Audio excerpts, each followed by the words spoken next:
Hello everybody, it's Katie. Today we are going to be talking about OBGYN versus midwife. I have 5 things for you to consider in making this actually kind of really big decision when it comes to birthing your child, who and where. There are some very obvious differences between an OBGYN and a midwife. Now, I'm not going to spend a whole lot of time with that. I am going to give you just some things to consider, but I do want to talk about some major differences that I'm aware of. And the first one is going to be a philosophical difference between the two of them, or what is their birth philosophy. Now, obviously, an OBGYN is going to have a more clinical approach because that's what they've been trained to do. That's what they've gone to medical school for, and that's the way they're going to approach birth, is through clinical eyes. That's their job. Whereas a midwife might be more likely to approach birth as something that we were designed to do, that our bodies know what to do, and our bodies can handle this, and we don't need a whole lot of intervention. They're going to be probably more meh, whereas the doctors are going to be a little bit more into it, I guess you could say. Another obvious difference is schooling. Now, OBGYNs are going to have gone to med school, and then likely they're also going to have focused, maybe have a particular focus within med school. Now, that's not to say that midwives don't have schooling. They definitely do.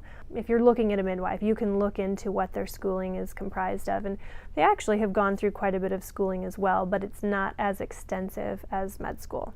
The last major difference that I can tell, or that I have witnessed and noticed between an OBGYN and a midwife, is interventions and how many happen with each side of the table, I guess you could say. OBs are definitely going to have more interventions, and part of that is simply because they can. They're in the hospital setting, they're able to. This is something that falls under the OBGYN title. They can do interventions if necessary, whereas midwives are less likely to intervene for numerous reasons, and part of that is their philosophy, but the other part of it is they're legally not allowed to do. There are particular interventions that they're not allowed to do. They can't use forceps or vacuums. Anyways, there's a list of things that they aren't able to do. So actually, I read a study that said that there are more interventions with an OBGYN than a midwife. However, that same study also said, just to kind of ease your mind, at the very end, that the outcome for the mothers and the babies and the health of both mother and child were all about the same. So everybody, pretty much, regardless of whether you had this intervention or you didn't, everybody was pretty much happy and healthy at the very end. So now to the 5 things that I would suggest you consider. These are things that I kind of went through as I've birthed my 2 babies. And the first one is your pregnancy considered a low-risk pregnancy? There are certain circumstances where if there's a medical necessity, or if your pregnancy is considered high risk, if you have gestational diabetes, a lot of times twins would also make you high risk. Your age might be, or maybe they've found something on a scan that would make you a high risk. Typically those are going to be better suited for a hospital setting with an OBGYN. If you're lucky, you could find a hospital that has a midwife or has a birth center inside of it, but typically those types of things are going to call for an OBGYN. But if you are considered to be a low-risk pregnancy, then a birth center or even a home birth, if that's what you desire, is definitely more doable, I guess you could say. Tip number 2 to consider is a vaginal birth a priority for you? I think that we are, as a society, trying to move away from unnecessary C-sections. Unfortunately, it's like a giant ship, and it takes a little while to turn. So we are making moves. Hospitals in general are making moves towards away from unnecessary C-sections. However, vaginal birth, most midwives, that's just kind of standard, like, yes, because they can't obviously perform C-sections, so most midwives are like, yes, this is your body's made to do this, vaginal delivery, like this, that's what we're doing here.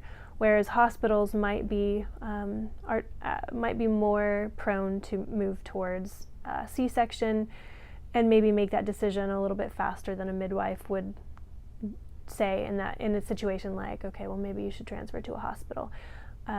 birth centers and midwives would probably give your body a little bit of time to see where you're at.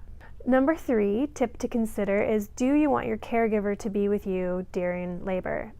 Midwives typically are going to be with you. They might not be like right up in your face unless you ask them to be, but typically midwives are going to be more hands-on through the labor process, whereas OBs really can't. Typically, if you're in the hospital setting, you're not their only patient. They have a lot going on. They have a lot of responsibilities. Sometimes they're the doctor on call, so not only are they seeing you, but they might also be seeing other people that are coming in as well. So unfortunately, they're usually not able to be with you for extended periods of time when you're in, not when the pushing comes, they're there, but not in the laboring and that time where you're making slow progress. They're typically not able to spend much time with you during that time. Tip number 4 to consider is pain management options, what that looks like for you, and also labor preferences. Now, pain management options, obviously, birth centers are not able to offer epidurals and some of the more traditional forms of pain management that hospitals can do. They can, however, offer alternative forms of pain. You can't really call it a medication. I don't know. They can offer alternative routes to pain medication, and that's sometimes going to look like acupuncture, acupressure, reflexology, hydrotherapy, nitrous oxide. I've even heard of one place that offered a TENS unit, which is stimulation. They put pads on your back. Anyway, so they will have alternative forms, whereas hospitals obviously will have the full gambit. If you want to have full-on epidural, they have that. Then as far as labor preferences go, typically hospitals are going to want to have an IV, and they're going to want to be monitoring you continuously, which means that you're usually going to need to be on your bed or just right around it, because you're going to have the IV lines and all that. Whereas in birth centers, they are intermittently monitoring you. You have free reign to walk around. You can kind of be doing different positions and doing different things, and it's a little bit more free in that regard. And last but not least, and I think this is probably actually the most important one out of all, I definitely encourage you to do your research into both sides, because I can't tell you what's going to feel best for you. But number 5 is to trust your gut.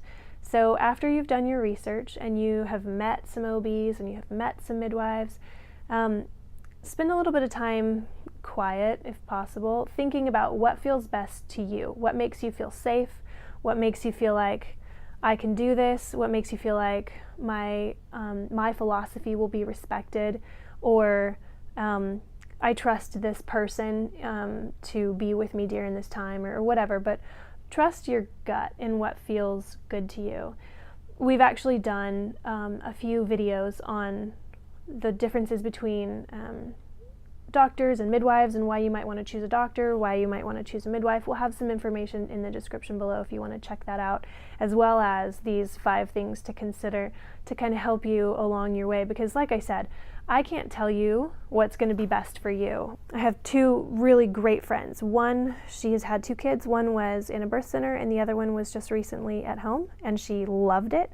And then my other friend has had 2 of her babies in a hospital, and she's been very happy with her experience. Both of them have been very happy with their experiences. So really, it's about what feels best to you, what's going to match up with your philosophy. If you find a provider that you absolutely trust and love, then it doesn't really matter where you are. It's just what feels safest and most comfortable to you, because birthing a child is a big deal, and it's a pretty vulnerable spot to be in, so you want to make sure that you're in a place that feels good. Guys, if you haven't checked us out on Facebook, we have a Facebook page, and we have daily content there, so we'd love if you would like to come check us out over there as well. If you liked this video, please click like, give it a thumbs up, and if you're not a subscriber, I would like to formally invite you to be a subscriber, that we can kind of join with the KT Files family as we process through life together. And I think that's it, you guys. I hope you have a great rest of your day. Thanks so much for watching, and I hope to see you next week. We drop videos every week, so hopefully you can join us for the next one. Bye!